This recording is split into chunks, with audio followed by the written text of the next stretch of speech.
Hello, welcome to a little Rembrandt and Van Gogh watercolor review, or rather comparison. Both are by Royal Talents from the Netherlands, so they are, let's say, our national paint.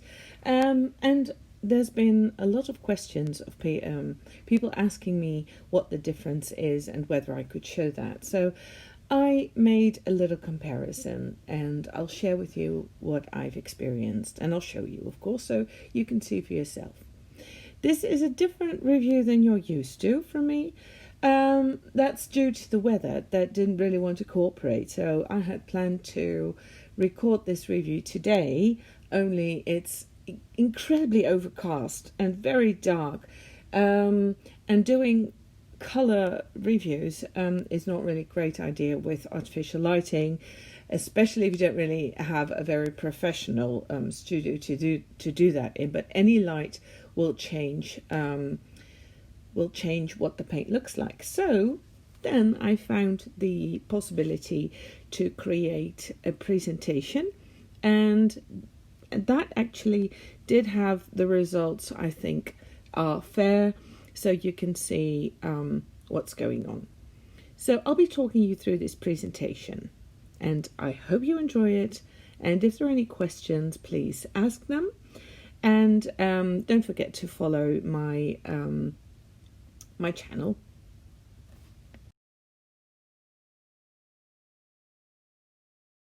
Let me start by saying that both Van Gogh and Rembrandt are excellent watercolor paints to work with. Van Gogh is student quality and Rembrandt is artist quality. This label suggests that if you're a real artist, or if you're aspiring to become a real artist, you should buy artist quality. That is not so much the case. What is the case is you have to look at what kind of pigments you want to use and whether the paint is good enough for what you want to do with it. That was my dog contributing to the story as well. But Van Gogh is student quality, so the pigment load is different, the pigment combinations are different, but it's by far the best student quality paints I've worked with, and I still love working with them. In fact, this summer I was gifted the entire Rembrandt set to try and review by someone to show it on YouTube, and I purchased, or let's say I completed my entire Van Gogh collection, not just for this review, but also just because I love the paint so much. So let me show you why.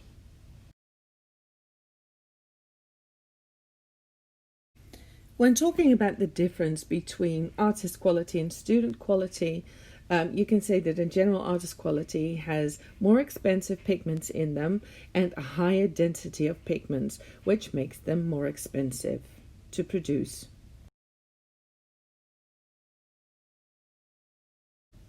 What is striking about Van Gogh watercolor to me for a student quality is that they have a really beautiful color range, and also that their colors are very intense. Sometimes it's being said that student quality paints are weaker, that there's not so much color in them, but Talents has succeeded in creating a beautiful color range.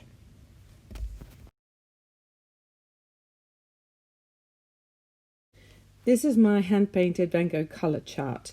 You can find the high-resolution files on my website, and the link is below this video. As you can see, this is a beautiful color range. Not just the basic colors are there, but there are a lot of popular other colors in here that only more expensive brands have. So there is absolutely nothing you'll want for if you start painting with this set. There are even some new granulating colors, which are the dust colors.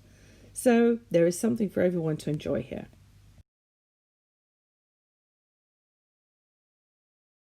I did a fair side-by-side comparison of both Van Gogh and Rembrandt, using only the colours with the same colour name and number.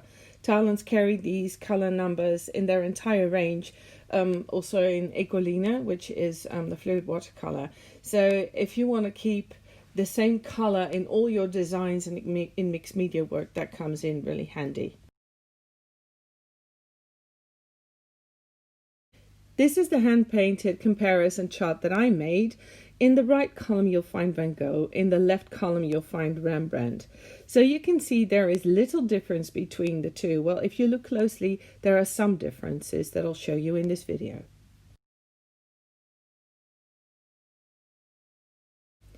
The biggest overall difference between Van Gogh and Rembrandt is that overall, Rembrandt is more vivid and intense and a little more transparent. But that being said, the difference is not very big.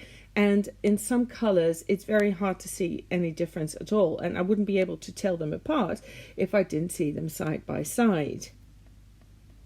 I might not even be able to pinpoint which is which if you didn't tell me which was which.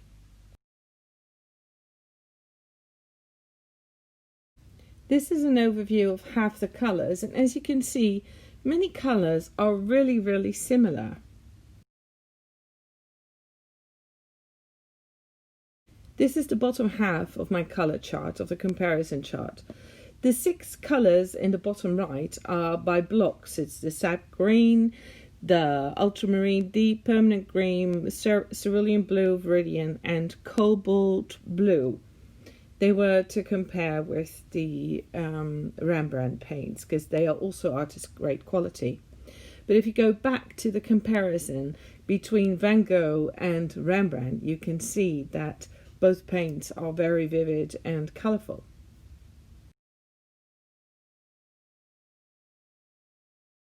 So with remarkable little difference overall, there are some individual differences that are notable that I found in putting the colour twins side by side. Let's start with number 270, Azo Yellow Deep.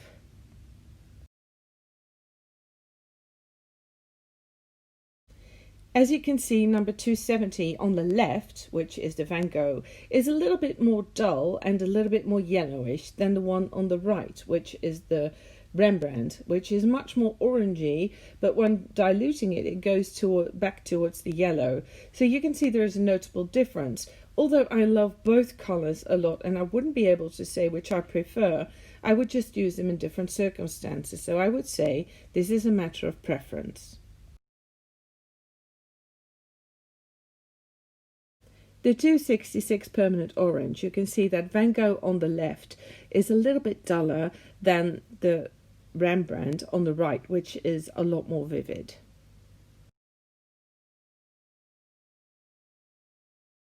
To me, a vermilion is always much like cinnabar, and here the Van Gogh on the left looks more like cinnabar to me than the much more intense red of the Rembrandt on the right, which is still a vermilion, but in this case I actually prefer the 311 Van Gogh paint.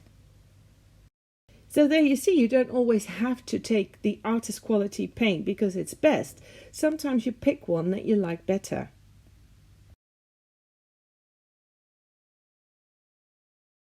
I hope the colour shows beautifully on your screen as they do on mine.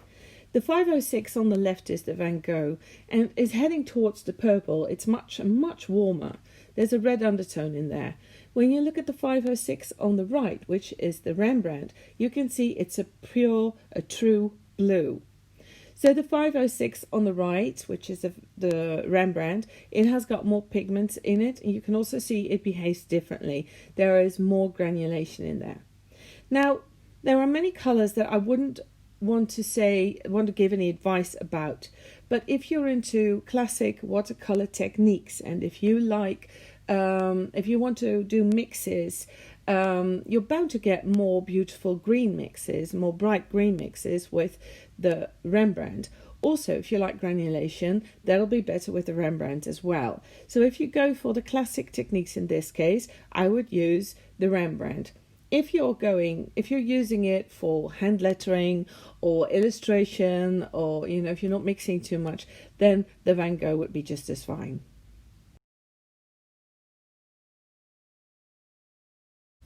Here you can see all the viridians that I mentioned side by side. So on the left, 616 is the Van Gogh. It's a PG7. It's a beautiful, bright and vivid color. only it's totally flat and it's beautiful for illustration stuff, etc.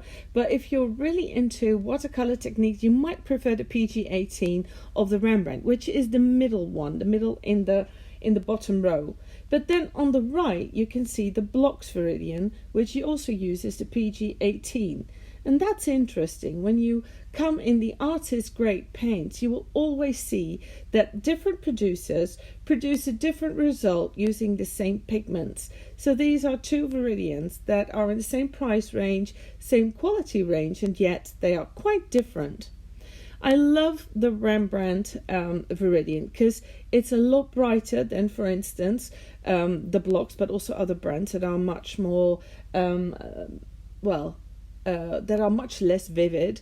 And I really love the granulation of this color that's applicable in a lot of watercolor situations you might find yourself in someday. So this is what I'm talking about with vivid browns and maybe more duller browns. The 411 by Van Gogh on the top right is burnt sienna, and you can see it's a little duller and it's much more opaque than the 411 by Rembrandt on the right. Also, the 411 by Rembrandt on the right is much warmer. Then when you go to the bottom row, the burnt umber, that's a different, an interesting difference, because the 409 by Van Gogh is actually a totally different color than by Rembrandt. So in this case, I love them both and I would use them side by side.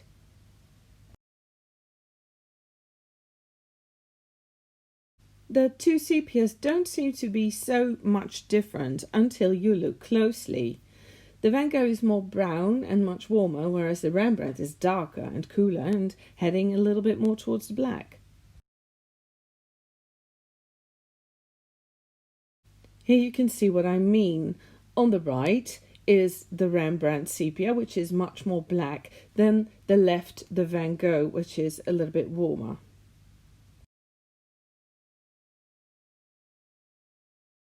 There is also a difference in the paint grade. The Van Gogh is more bluish and the Rembrandt is a purer grey. What is interesting is that in many brands you will find more bluish paint grades, like in the Daniel Smith and the Aquarius by Roman Schmal.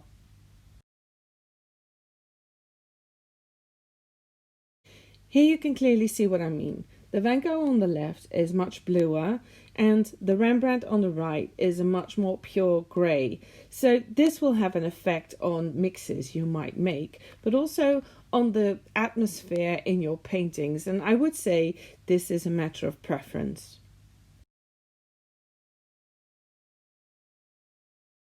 If you ignore the stain I made on the Rembrandt Chinese white, other than that, you can see that on the left, the Van Gogh is much more opaque. It covers the 108 written at the top. But also it looks a little duller and a little bit, dirty, heading towards Titan buff. Whereas the Chinese white by Rembrandt is a lot clearer and a lot more transparent. So that concludes the comparison between these two brands. I hope you liked this comparison. I also hope you like this way of reviewing. It gave me more control to show you a quality of images that I hope is better than filming it for you with artificial light. But I would love to hear what you think about this way of reviewing. If you've enjoyed the video, please subscribe to my channel and don't forget to look up the color charts on my website. You will find the link below this video and then you can make a choice for yourself which paint you prefer, or that you might decide to buy different colors from these different brands. They are both worth it. So thank you very much for watching and see you again in a later video. Bye!